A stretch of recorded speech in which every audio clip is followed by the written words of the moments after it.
special good morning to the listeners and viewers. Welcome to another edition of To The Point. It's Monday, and it's the 16th day of February 2026. Those of you listening and viewing via our social media platforms, hope all is well. You whatever part of the world you're listening and viewing us from, hope all is well with you. Those of you who drive along on the nation's roads, good morning, and you're listening to Classic Radio. Those of you at home viewing GBN TV and or probably listening to radio at the same time, welcome once again to The Point. Let me say good morning to, of course, my usual co-host, Mr. Sylvan McIntyre, alongside myself, of course, Mr. McPhail with us this morning. Good morning to you, gentlemen, and welcome. 16th day of February already, you know. Yes. Was it last week we say welcome to February? That's well, it sounds like good morning, GT. So good morning. It's not like last week we said, hey, welcome to February and everything like that. It's the first day and it's the first day of the month and whatever like that. And it seemed like week before that we said Happy New Year. Same thing. 1st of January. Yeah. Time is on the move. Merry Time is on the move. Yeah. And just over the weekend we said Happy Valentine's to those who celebrate Valentine's. Yeah. And So- Independence was just And Independence was around the corner as well, the week before. Just the week before Independence. So everything seems to be piling And up. there's a on us. couple of happy folks in Carriacou right now. Yes. It's kind of- oh my Juve goodness. in Carriacou. That's why the streets are kind of a light this morning. Everybody as moved you up. drive through. A lot of people Everybody moved up. to Carriacou. So those were the folks that ties the traffic up. I never did that assessment. Maybe. Maybe. We need to find out. Those Vet the are people. those are the folks that tie the traffic up, so they move up to Carriacou. Yes, and we hope that. Good morning to everyone. Sorry, Some moved my to bad. Carriacou, some moved to Trinidad.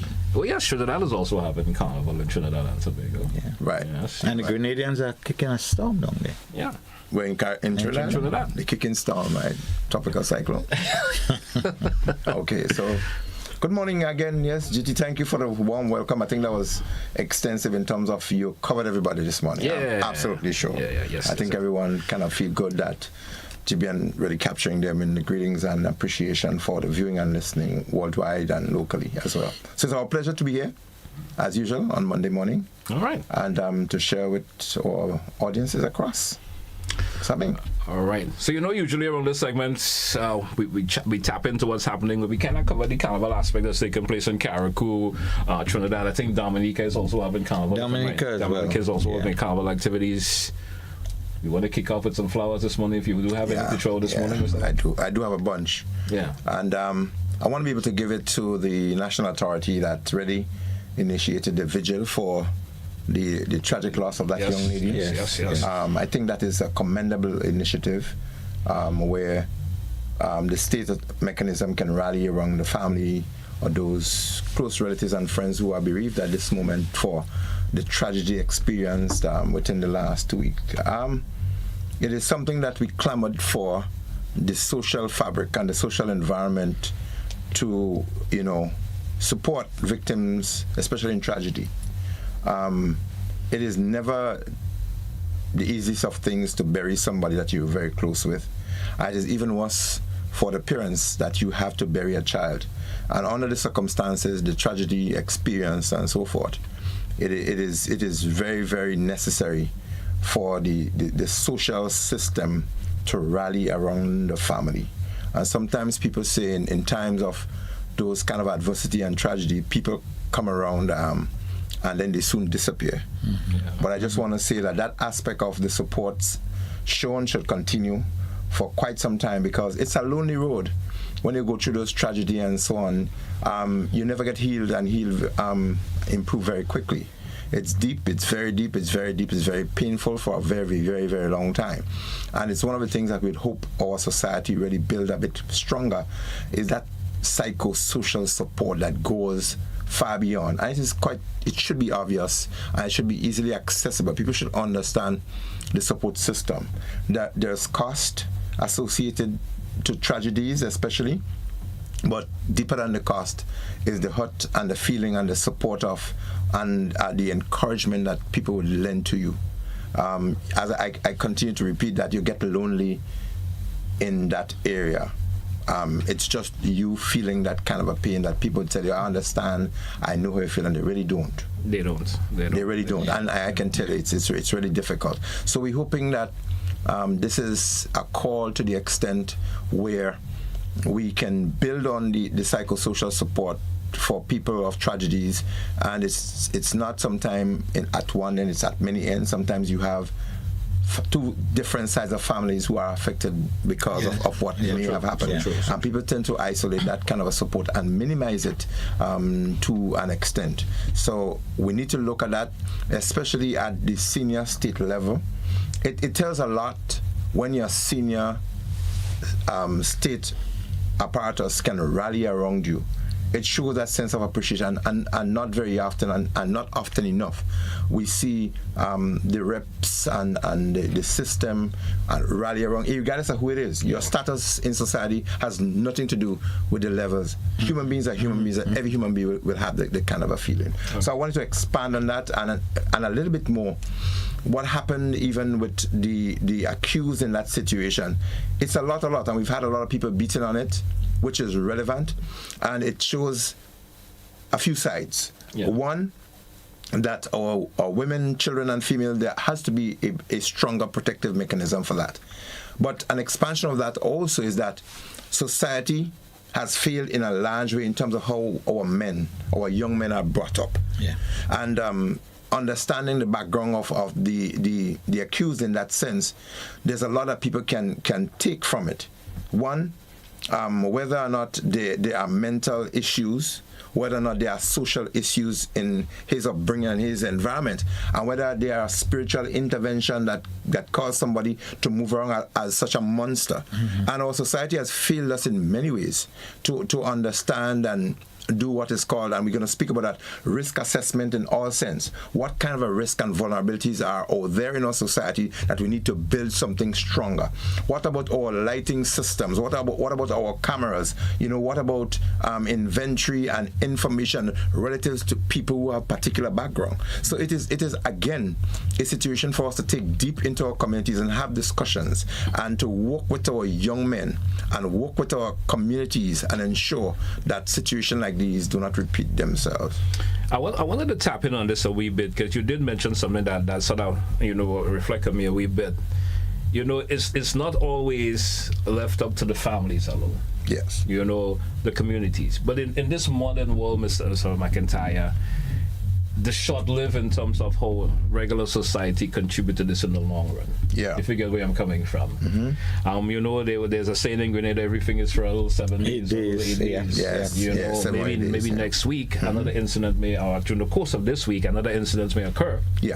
God forbid, and take precedence over what happened. Now the family is left on their own again. Correct. Yes, they're getting all the love and the attention as it's happened recent, and then that moves on. What could be done to have the, of course, regular society keep the memory of that young lady who has lost her life? What could we do? What society can do? The regular people around. I maintain that the world is not made up of capacities that are balanced across, but it is made up of varying capacities, and leadership in every sense of the word is critical to processes. There are a lot of people who are not born leaders. There are some people who are not created leaders, but they are leaders in our society, and I think it boils to a large extent, from small to large, leadership of the processes, identifying the issues and leading something. There are a lot of people who want to do things, but they don't know how to be organized and how to get it done, and there are people who may have the know-how.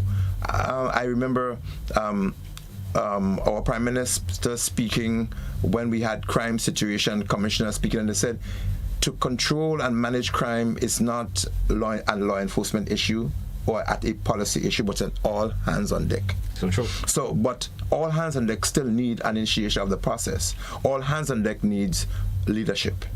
And to that sense, I think in a lot of ways, our community leaders have to be more focal, and they have to be able to come out and cause people to rally. We've seen a lot of clubs and sporting structures and other things at community, they seem to be falling apart because they have dissipated somewhere. They dissipate and they go away because the leaders are the people who should guide the processes. They do not have the tenacity, they don't have the gumption, the background and everything else to be able to understand there are going to be difficult times, and you have to stand up in difficult times before good time come.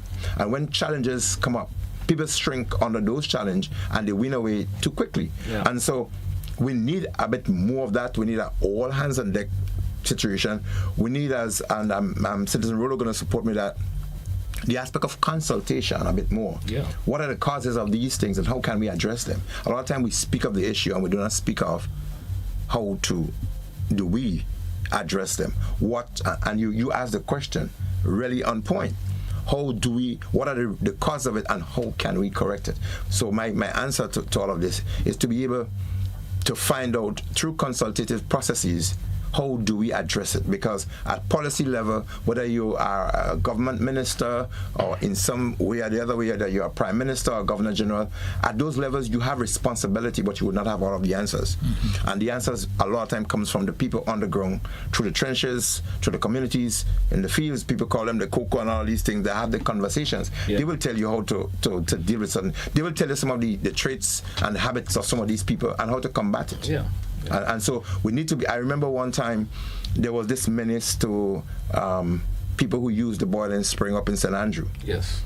And that's a lonely area. And there was one guy who was always vandalizing people's vehicle, breaking into it, stealing people's stuff. And they said, well, this guy is a ninja. He's hard to go catch. And he's hiding on trees. And I said, no, he can't be impossible to be caught. I said, we need to find out where what his habits are, his places and so on. There are some things, I said, where are the trained people who understand how to do staking out and all of these things and have those techniques? And I said, you need to discuss and find out. Got together, put some things together, and I think he's behind bars. We're able to find some way of being able to nip him in, clip him down and so on, and to be able to bring some resolve to the people. Now there's security in the area and everything else, and he's serving time. I think when he was caught, there were credit cards, there were phone cards, there were CDs, there were discs, there were cameras, there were different things that he stole from people. Okay. The point is, when things are happening, we need to sit down and analyze, and I think that's what law enforcement and investigators do behind the scenes. Good investigators would sit down and put the matrix together and say, how can we nab it on that? And matrices are not just for crime solving, it's for solving social issues when they come up as well. And we don't have enough of that, I think. I agree. Chiti, I also have some flowers. I concur with sentiments expressed by Sylvan, and I heard the Minister for Social Development making that call. All hands on deck. Oh, great. Right. I heard her making that call. All hands on deck. Yeah, but want to come in. But my flowers this morning is to the RGPF Traffic Department. Yeah. Okay. The inspection process is literally seamless. All right. Okay. Once your vehicle don't have a problem. Right. But paperless, right?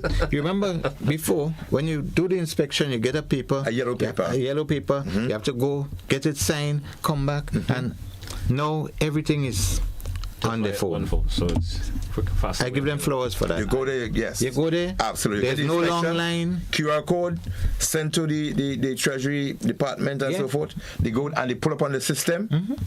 And as a matter of fact, not even that. You don't even have to go there with cash. You pay online. I usually pay online before going for the inspection. So by the time I go, it's just to collect the disc. But they say it was really, really fast. Well, no lines. I've been hearing no the conversation in relation to it also, and that's very common. Good reviews. But one last thing I want to tap in on this, Mr. You spoke of consultation, and I think that's a weak point in the Grenadian society. Okay. From a governmental to even the regulars, constituency and so forth. We speak about it a lot, but we don't see it happening. Right.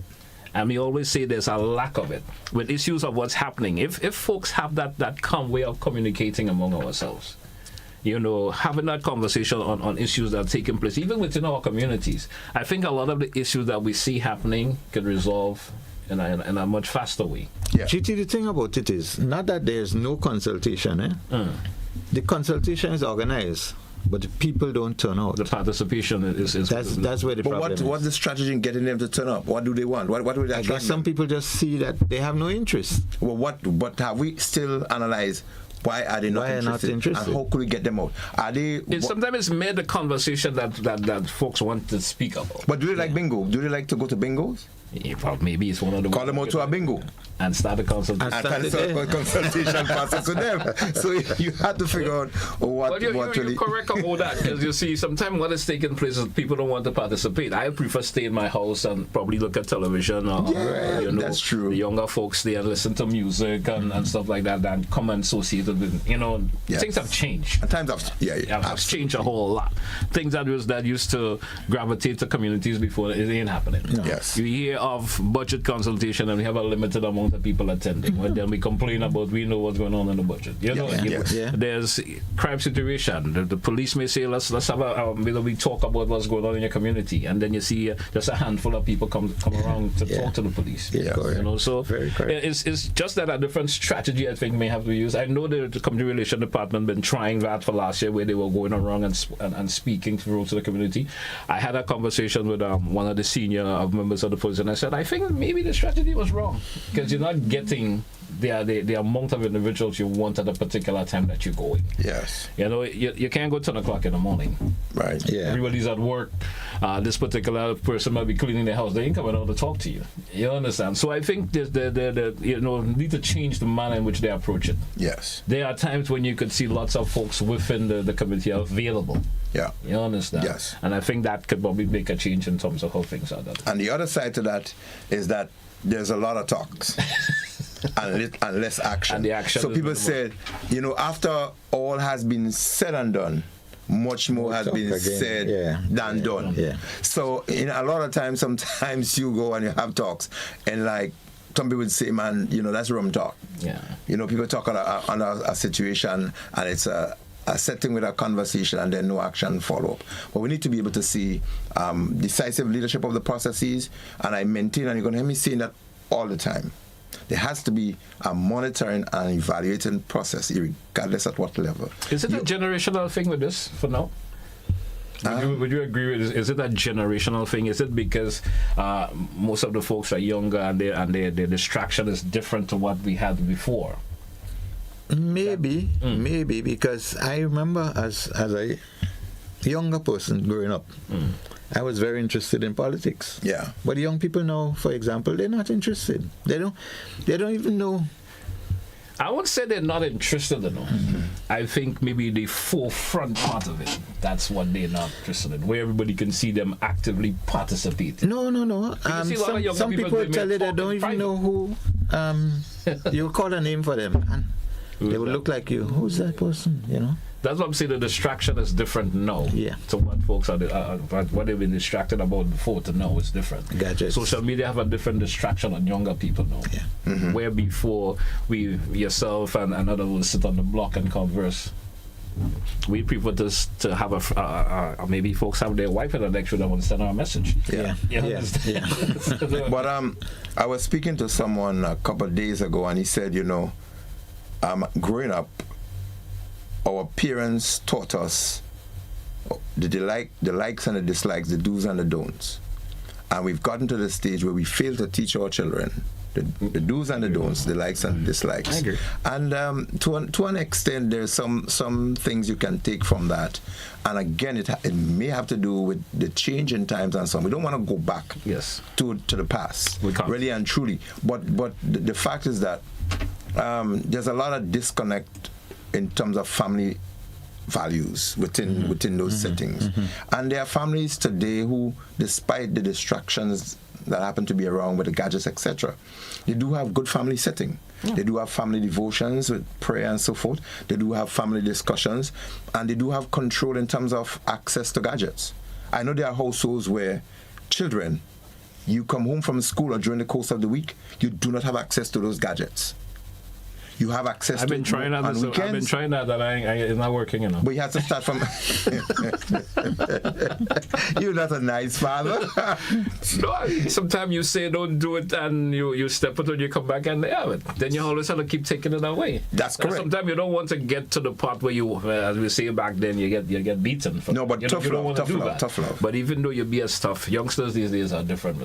I understand. They challenge you on all. So this is what we just opened here. Is a big conversation because parenting is an art now, is a skill, and it has gone to to a science. Yeah. Basically. And children have become so clever. Like, little infants, even before they can open their mouths and so on, they understand what a gadget is. Mm-hmm. And some parents say, well, that's a babysitter, no? Yeah, I hide it from them. And the children would find it in a few seconds. I went, boy, really, did you hide it? You put it away. And you put it away, and they follow you. They understand how you act and the things you do and the places you would put things. So they will find it very easy. And they know your passwords. Yeah. And they sit down next to you and they watch your phone, and in seconds, they understand how to get in. I would say youngsters these days don't know their place. Before we as we knew our place in terms of our parents. We know when my mom and whoever is talking, we don't come around. You understand? If you go wrong, you get an eye. You move away. Youngsters now will be right there. No, so and be you're part trying of to the put conversation. a password on something, they're picking up whatever password you're putting there and stuff like that. But we due for a break. Are we going to take it? This is going to take up the entire morning, this conversation. So let's take that break. When we come back, we continue. Stay with us. It's To The Point, Classic Radio, GBN TV. We will be right back.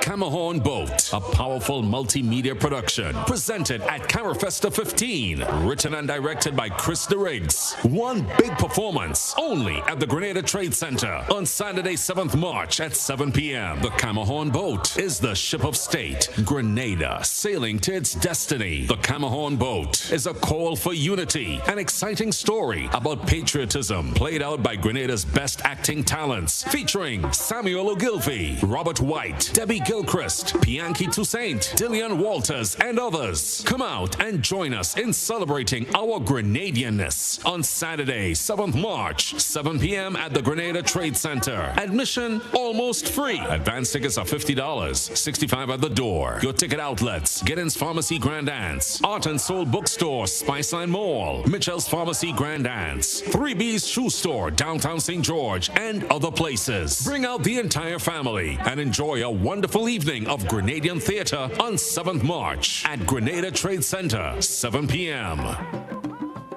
Grenada, the countdown is on for the most exciting relay showdown in the nation. The IMA National Relay Meet, carded for Saturday, February 21st, 2026, 3 p.m. at the Kirani James Athletic Stadium. Come witness speed, relentless competition, and heart-pounding relays that will keep you at the edge of your seats from start to finish. The island's fastest teams will battle for glory, but who will rise to the top and claim the prizes? You have to be there to see live. Admission finish line $50, main stand $30, secondary stand $20, and bleachers $15. Children 12 and under pay $15 for main and secondary stands and bleachers. Get your tickets. Feel the speed. The IMA National Relay Meet 2026, the ultimate relay experience. My name is Dr. Abigail Noel, and I am the head of department at the Accident and Emergency Department. One thing I love about Mount Sinai is their spirit of collaboration.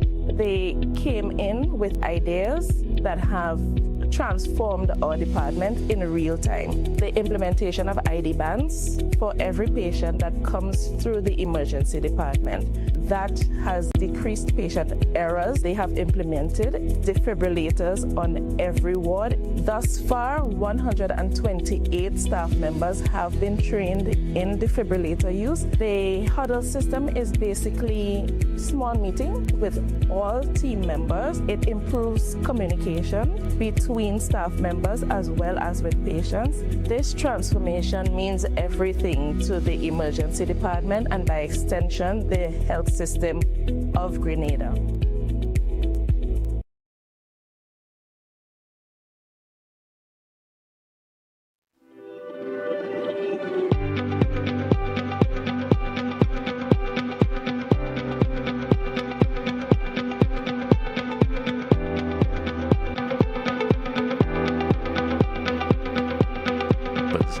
Welcome back. Of course, we've been having that off-air conversation, and sometimes it's interesting when we do it. Gentlemen, welcome back once again. Yes. We want to get into the meat of our conversation this morning, Mr. McIntyre. And our conversation goes, of course, for the last few weeks, we spent a lot of time talking in terms of, we spoke a lot about, defensive driving. But we're going to switch the conversation a wee bit this morning. Yeah. And our main conversation this morning, we want to talk about hazards identification, the risk assessment and management. Let's start off with hazard identification. Yeah. How are we going to put this into perspective? And before I give hazard assessment and so on, I want to just refer to a little bit a genesis of the conversation. Mm-hmm. So there's always a background for what we do and how we analyze scenes. Yeah. And that is why we have that sense of intuition and guidance as to how we do our programs. And I recognize that we tend to, after we've not had a hurricane, or some strong coastal erosion, or a few strong earthquakes shaking us and frightening us to an extent, the human nature of complacency steps in. And we tend to forget a good few issues, and we go back into our shell. Mm-hmm. So we had Hurricane Ivan, we had Janet in 1955, and we went deep down into our shell. Yeah. And coming through the ages as I've had and analyzed it, there has not been a lot of assessments in terms of what are the risk and the hazards that are associated with tropical cyclones, which included Janet there. And then 49 into almost 50 years, we were there, and then Hurricane Ivan came in 2004. We saw that, we did our assessments after, we did some things, we did some reviews, and we got into implementing some issues. And then in 2005, we had Emily showed up to kind of help us to lock in on some of the things we didn't get a chance to do in Hurricane Ivan. And then we had another break, and about another 10 years thereafter, and then we had Beryl. Right? Yeah, they had a couple of close encounters. We had a few tropical system in betweens and some things that happened there. Actually, 20 years. 20 years? Yeah. Okay, but okay. Yeah. Before another hurricane. Right, good. So the span, and I think that's what it is. The cycle is kind of breaking down in terms of return periods.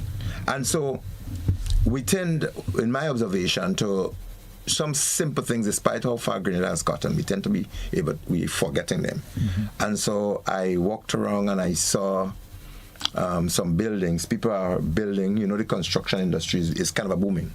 And so people are building, and you have the physical planning unit. I think they give themselves a new name sort of now. Yeah, the PDA. Yeah, PDA and so on. And this Plan and Development Agency, right? Yes, Authority. Yeah. And so they're always stretched, despite they have been resourced. And so the enforcement in terms of measures that are instituted gives something, at least a lot, in terms of how we look at the risk analysis and hazard identification. And even through our planning processes, I understand you don't really need a permit in some instances to build a wooden structure. Okay. You don't? A wooden house. No, that's correct. Yeah. I wouldn't build. Yes. You don't need that. You don't need no plan on terms of that. That's where we go. And sometimes that aspect of it, when you look at the vulnerability, the risk associated, when you have tropical cyclones, a lot of people who are exposed are the people in wooden structures. Okay. Right? To a large extent. Yeah. So it is saying that we need to be able to revisit that and so on. And even extending on your wooden structure, again, you don't need a permit for that. You need to do anything where a concrete facility is concerned, and it depends on where. And I think I'm subject to correction on this. Even wooden structure, I think, depends on where they are. You may have to get some information has to be related to the Planning and Development Authority, so that it may not infringe on certain aspects, but you don't necessarily need a permit technically. Okay. Yeah. Okay. And that makes sense in terms of informing. But what we find in terms of the hazard identification associated with those kind of a structure, I don't think there's a lot in terms of what we do. In terms of the risk associated to them as well, there's not a lot that we do. And I looked at some developments in the south of the island and in some of the rural areas. the inclusion of rafter straps, even for concrete structures that have those roofs that have rafters, etc. Some of them are missing, some don't have, and others, they are not appropriately placed, and so forth. My point is, we have to find a regime that finds an inspection process, identifying the hazards. I know, for instance, if you're going to build in certain areas, there's what you call an EIA, an environmental impact assessment, that has to be undertaken. But we need to be able to go into further than that to identify the types of hazards that could affect a structure, a community, and eventually the country. And we need to be able to expand on that mechanism in terms of what those hazards are. So we look at rivers and streams. We look at effects of tropical cyclone of the past. And as we speak in Madagascar, we just had a tropical cyclone that killed just under 100 persons recently. So they're still happening outside of the tropical systems that we have here in the Caribbean from June to November. But outside of that, we have the typhoons and those tropical cyclones in the Pacific that also create some problems that have, long-reaching effects for us. But the point I am making here is that hazards identification should form part of the environmental impact assessment, and within the planning and development authorities inspection and requirement for building facilities, it should include hazards assessment that would be the natural ones that are created by nature themselves. For instance, stream beds. I recently returned from Jamaica, and when you look at the impact in some areas where people were allowed to build for many, many years, some of those water courses that were not active, when Melissa impacted, they became rivers of torrents that streamed down and moved and devastated communities. But sometimes they see them in small rainfall sometimes, but not giving it that serious attention. Sometimes in small rainfalls in certain areas, you do see the water develop those passageways, and we think, well, it just rain, and not until you have that water always finds its way, finds a path. You understand? Always. Until you have a major, of course, system developing, then you see how hazardous that certainly become. And it's in a lot of sense taken for granted in terms of where people should build, what kind of hazards that are exposed, and it goes beyond just building small houses and everything else. It speaks to even our coastal protection. Mm-hmm. And I take for an example, I remember a couple of years after Hurricane, I think Lenny. Well, it's a tropical storm, Lenny. Actually. Right, yeah. And it left some devastation along our western corridor, and they did some reinforcement with boulders and all this kind of things. That's along from the Esplanade. From the Esplanade all the way up to St. Patrick. They've done those. Remember we lost the that was in 99. In the area there. Correct. And Mall Crusade there. That area was destroyed a whole lot, and that had to be rebuilt. And again, the timeliness of this information, people may think that we are speaking out of turn. It really isn't. Because we tend to speak of hazards and disasters and emergencies only during hurricane season. But we have to understand what is comprehensive disaster management and how we need to be full planners. So let's take, for instance, the Pearls Greens area into Telescope. Coastal erosion massive. And we expand that all the way further north into Soteas, the breakwater areas that goes all down into Davie and those areas going down that side and so forth. How much are we doing, what amount of assessment and coastal protection are we seeing implemented in those areas?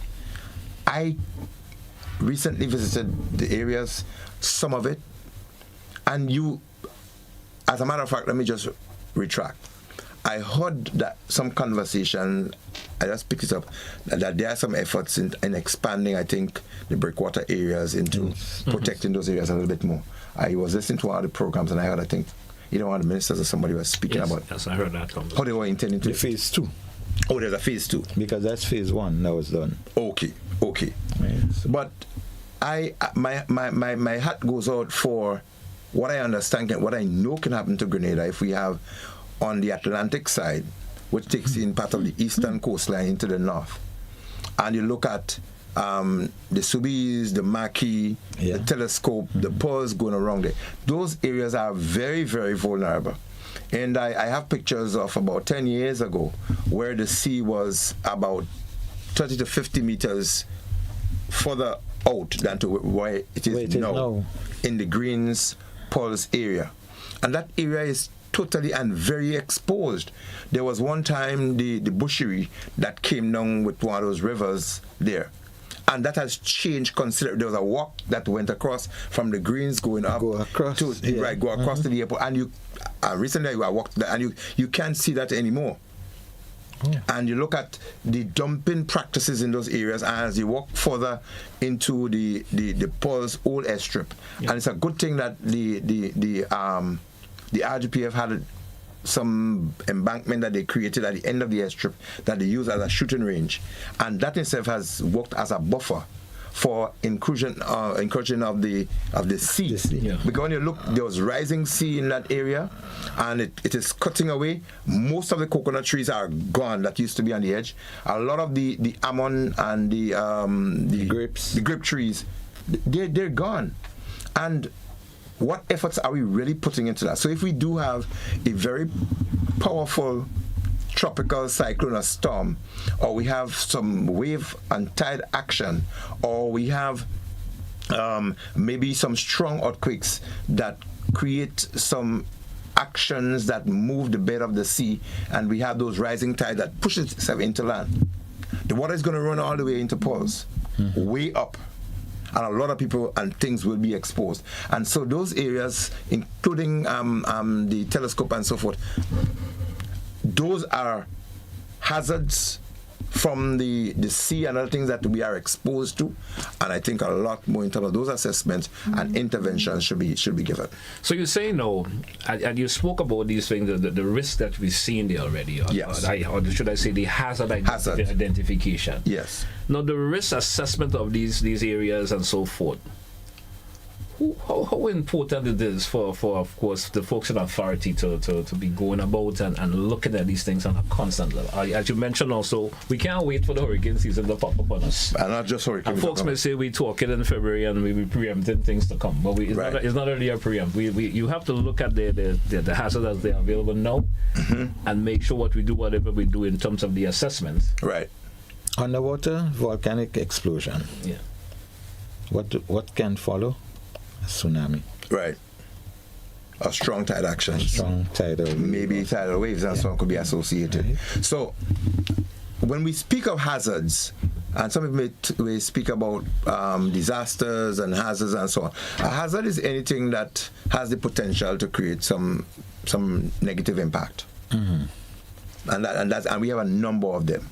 And so your risk and your level of vulnerability speaks of the extent to which you are exposed or something is likely to happen. And the risk now speaks of quantifying the aspects of what your vulnerability exposes you to. So you have high risk, you have medium risk, and you have low risk. Yeah. And so there has to be a systematic way of identifying those issues, even at our homes. Even in your communities, what are we exposed to? So you for instance, you're going to be building a house in one of those rural communities, and you realize, well, the tongue is getting congested, I need to build a house. But you're building that house there and did not analyze, well, where I'm building this piece of structure now, this used to be a ravine before, and you build it. You go and you build exact spot again. And proper. Yeah. And you also did not check that the land in that area is not so stable. Right. So, for instance, we look at places like Mabuya and them areas that have this fault line that exists, and a lot of people don't understand in that area the history behind Mabuya and so on, the reason why this land structure there is not stable, and the reason why buildings keep cracking in those areas, because there's a fault line that passes through there and so forth, that regardless of what you do, to an extent, you will find land movement. Problem. And so on, and we will have some problems. And I saw they were trying to continue fixing and building that road and that coast. And I thought, yes. and because again you had deposits from volcanic eruptions in previous time, that area it is vulnerable to still land movement and what you call liquefaction, the movement of the soil because of water and everything that may make its way through it. The point I'm making here, which may sound a lot technical to some people, I'm hoping not, that these things that are real could set back economic development. Okay. In a long way. And so I'm raising the issue of now looking at the hazards that exist, identifying how vulnerable you are to it, the risk you are associated, and put in interventions or actions that are going to limit that. And you realize I'm wearing a different T-shirt this morning. Yes, yeah. And I have our company's logo on that, the Caribbean Disaster Risk Management Solutions, home-based organization, a sponsor of this program. And so when we speak of risk reduction and everything of that sort, and do your hazard analysis and so forth, that's where our company comes in, yes, to make those kind of interventions, and we can support those initiatives. And as an individual, people have been asking me about some things and so on, and how they can put in interventions, and that's important. And so my interest is not so much about the amount you can make in dollars and cents from it, but how resilient we can build our country. All right. I mean, and I certainly do understand what you're saying, because it's important for you to understand your risk. Yeah. Especially when it comes to development. You may see a lot of land, it may look lovely. You may have that perfect view. And you would say, hey, this is a perfect view. Something I can wake up to every morning. Yes. Go to bed and see that sunset or whatever at evening. But then you may not understand the risk involved in terms of there. You may be wondering why no one has ever tried to develop there before. And you say, hey, maybe it's a first for me.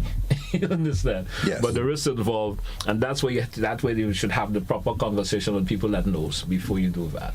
Absolutely. And that is why it takes the whole aspect of, we go back to our fundamental conversation of consultation and leadership of the processes. All right. Yeah. All right. We drew for a break, gentlemen. Let's take that break and come back. We get into the final segment of today's program. Stay with us, folks. To the Point, Classic Radio GBN TV. We will be right back after the break. Don't touch your dial. For 35 years, one name has stood with us.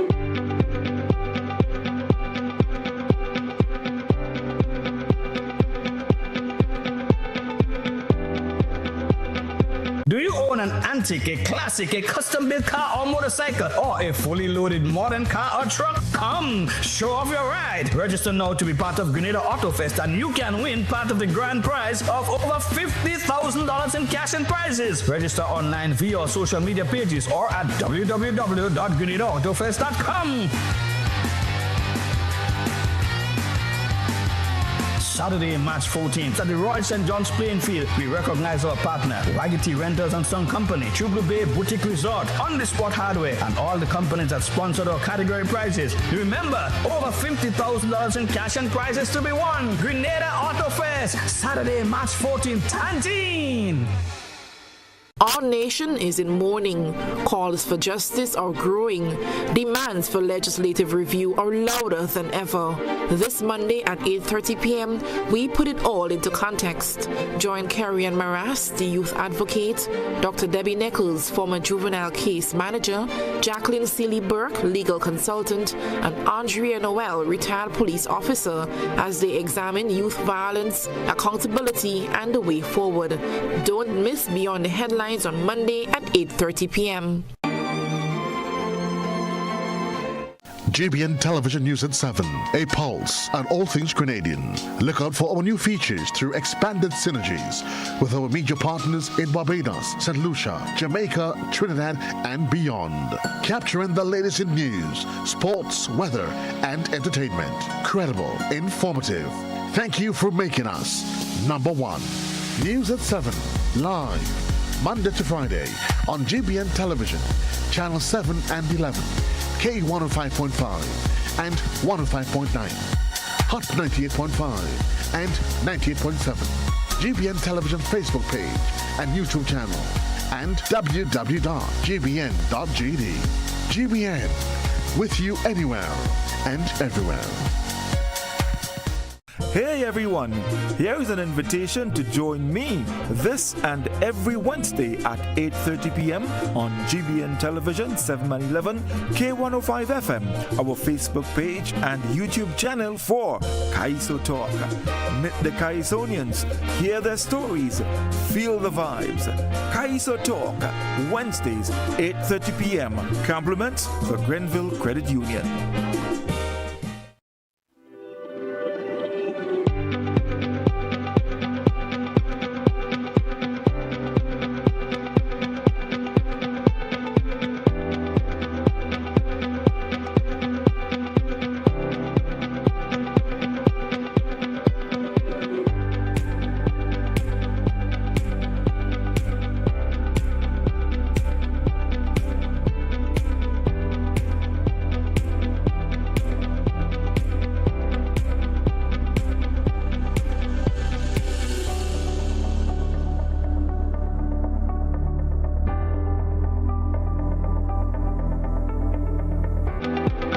Welcome back, listeners. Welcome back, viewers. As mentioned before the break, we're into the final segment of today's edition of To The Point. Your calls are welcome. Of course, follow suit in terms of our conversation this morning. Hazard identification, risk assessment, and management. Of course, Mr. McIntyre did give a whole synopsis in terms of it. If you want to chime in on that, feel free to do so. 435-2041. We do have our first caller. Caller, you're live. Good morning. Welcome. Pleasant good morning to you. Caller, before you continue, would you turn down whatever device you have in the background, please? Okay.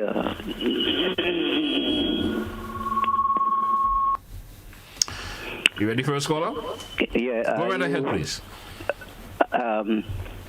Free of noise now? Go right ahead, please, caller. Yeah, go ahead. No, I would honestly say all that you talk about volcanic eruption areas become windswept that wasn't tidal waves, etc.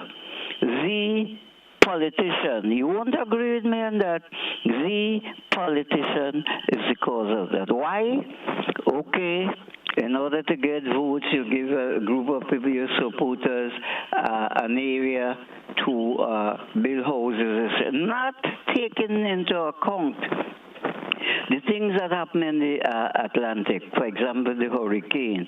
You have earthquakes taking place, and all different things. What I think the politician has to do, study these areas very well, and of course, again, don't forget, I've been harping on this quite a lot, and I'm being laughed at. Night school, if you have night school, whereby you have almost all of the community coming out, voicing their opinion, I think we would get somewhere along the lines. But we're not done, and people like me speak, I'm being laughed at, what are you talking about, etc., etc. And of course, the politician must know his geography, must know everything, etc. in order. Because all these areas where you have houses and so, all that is to get votes. All of that is to get votes. So the politician has to do his homework. And if he doesn't do it properly, you won't agree with me, none of these things would happen. You would avoid them. Thank you. Thank you, caller. Appreciate your contribution this morning. In response to the caller, in terms of the caller mention, anything you want to say on that? I may not have a full agreement with the caller in terms of what he said, but I understand where he's coming from. Yeah, I wouldn't necessarily have to comment on it too much, but it has to do in terms of how we have oversight and how we plan for the things that exist around us. Yeah. All right, we do have another caller. Caller via WhatsApp, you're live. Good morning, welcome. Yeah, good morning, GT, and morning to Mr. McIntyre and Mr. Hector. So McPhail, sorry. Good program. Hello? No, yes, we say Mr. McPhail with us this morning. You said Mr. Hector. Oh, Mr. McPhail, sorry. Yes. Yeah. All right. So morning, Mr. McPhail. Morning. It always interests me when we start talking about how to do things, and I heard Mr. McIntyre said that, and he asked the right question, why some of the consultation failing? And as somebody who has been in the field of community development for years and other activities cultural activities over the years, we're missing the point all the time as a people. And he was right. I'm not saying that we should encourage bingo, but also we can go to where people are, the churches. I mean, that's one of the few places you can find people in any group at the moment. But also, I keep saying that we need to take a community development-led approach. We have to move away from creating consumers to producing or cultivating citizens. Ever since we went on this bandwagon of generating consumers, even this program is being part of the consumer kind of stuff, in terms of who is paying for it. So we need to really decide what kind of society we want. In that respect, we have been given or sold the idea that choice, you have choice, and choice can be a problem.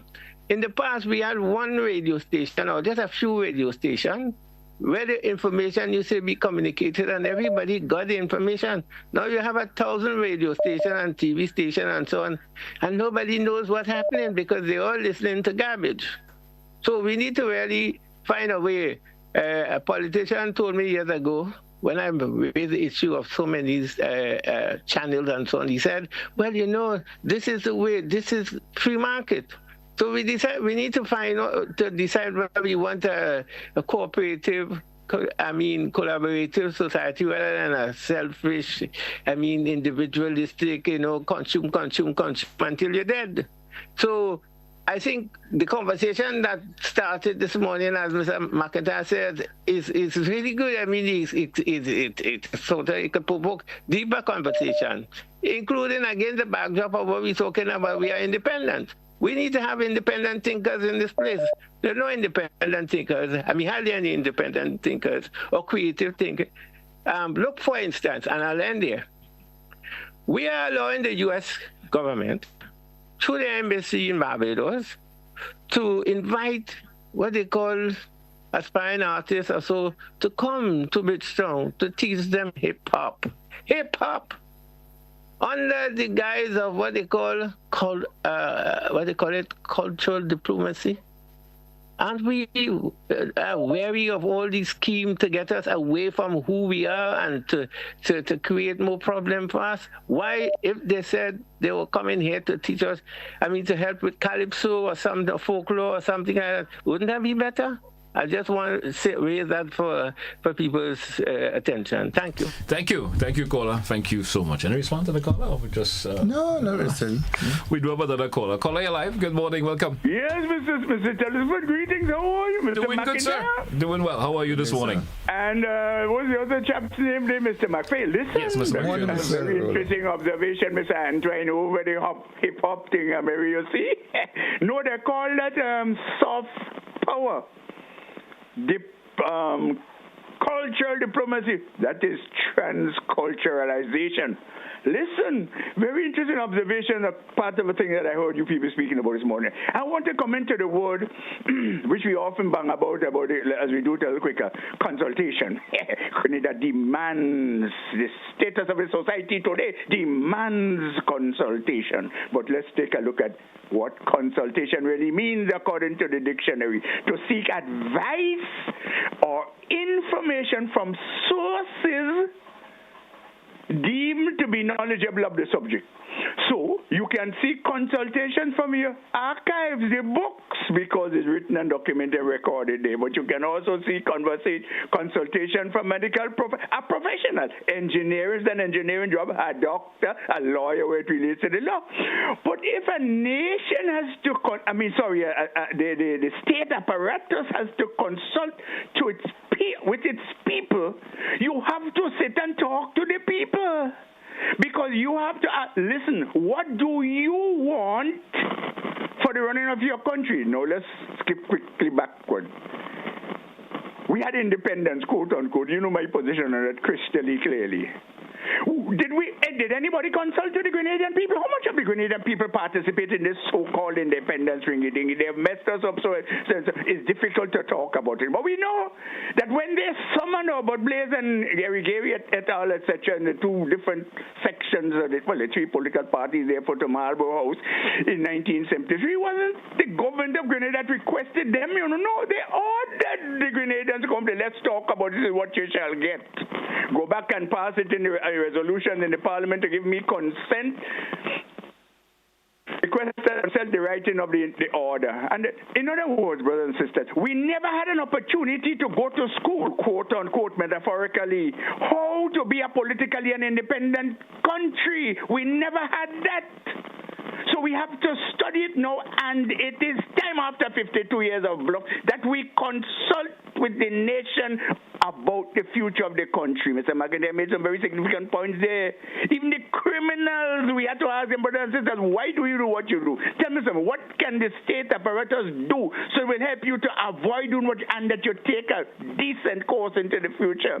The teachers, the professionals, and how this is done, my dear brothers and sisters, I urge you to read the theory of the Constituent Assembly. That is precisely what it does. It heals, it brings unity, introduces and creates condition of a collectiveness in a people, and it charts the future of the country with a binding agreement consensus amongst the people. That is what this here country needs. And until we have the balls, the scrotal, intestinal, and voluntary fortitude to put that into place, nothing will change. Thank you very much for listening to me. Have a nice day, will you? Thank you, sir. Thank you, same to you. We still have time maybe to accommodate one more call. One more caller. Yes. Caller via WhatsApp, you're live. Good morning and welcome. Good morning to you. I have a point being raised on a few other points. There is something I want to talk about. On the Sutter's Brickwater project, I think we need to be honest with ourselves. The Sutter's Brickwater project and the $4.8 million project, that has been done there, I heard talk about the second phase. My goodness. Do we really have a second phase? Where is it? Pie in the sky? I mean, come on, let us be honest, Brother McPhail. That project remains, since 2021, a topic of concern. There haven't been anything talked about it in the budget in 2021 by the previous government. So we created a problem. We talk about a breakwater. We solved a little problem one way and we created a bigger one. We need to wake up and be honest with ourselves. But there is another topic. I see for years, since 1940, you had the question of patient identification. We in 2026, in 1997, 2005, 2007, we had a World Health Organization 4-page document which talks about patient identification. We had many ministers, Antoine, Hood, Peters, Modest, and others. We had many permanent secretaries over the years. As a matter of fact, in the 2013 budget, we talk about $62 million for health. But you know what? It takes a blue-eyed person to come and tell us that we need to have wristband. And this wristband identification of patients has been established throughout the world since 2005 without any doubt. You telling me that we have ministers of health like Modest who attended the 66th World Health Assembly in Geneva in May 2013. Some of these people as PS and ministers never visit people in hospitals in the Caribbean, outside of the Caribbean, be it in Canada, the United States, or the United Kingdom, and see that people have wristband.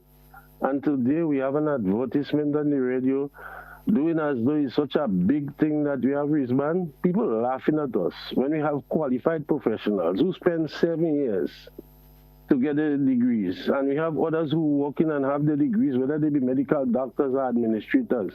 And they did not see the need and the importance of carefully identifying patients. We need to wake up and mind our business rather than just, how should I put it? I don't even want to use the word. Rather than just going along, getting other people to do things for us and think it's a big thing when we're not doing the basic thing that we should do for ourselves. On another scope, we have had for years the question of government entities not doing what they're supposed to do by having the audit done. It is 4 years and 5 years and 8 years late. But we're paying people as officers who are accountants within institutions like Gravel and Concrete, Marketing Board and others. And that allows corruption to take place, take root, and nothing is done. So we need to wake up and mind our business and do what we need to do. There are institutions in Grenada that provide financial reports audited yearly and half-yearly. One of those is the Grenada Nutmeg Association, a good example that people can follow. So we should not allow incompetence to continue year after year, and all we do is talk about it. Have a blessed day. Thank you, caller. Thank you so much. Appreciate your call. Gentlemen, we get to that stage in the moment. We're going to take a wrap. Anything in closing or anything you want to, of course, respond to any of the callers mentioned before we take a wrap this morning? So in a general sense, summing up all of what the callers put together, it supports the idea of what we've been trying to promote. That the whole aspect of identifying your hazards, doing your risk assessment and understanding your vulnerability, and putting either mitigating actions in place or planning to address them. Whether it be structural or non-structural, whether it be at community level, whether it be a natural or human-caused hazard or event, it still needs a process of identifying what you are dealing with and the interventions you need to either prevent them or to mitigate or minimize the effects that they can have on your society, your country, individuals, or society. All right. Yep. Anything, Mr. McPhail? No, closing. All right. Well, gentlemen, that's where we're going to take a wrap for today's edition. Of course, always a great program as always. Join us again next week for another edition. Once the Almighty, of course, give us the opportunity to be health, strength, and everything else in between. My pleasure. Hey, folks, until then, join me tomorrow, please the Lord, for another edition. That's why I say goodbye. Have a good one, folks. And that's a wrap for today's edition.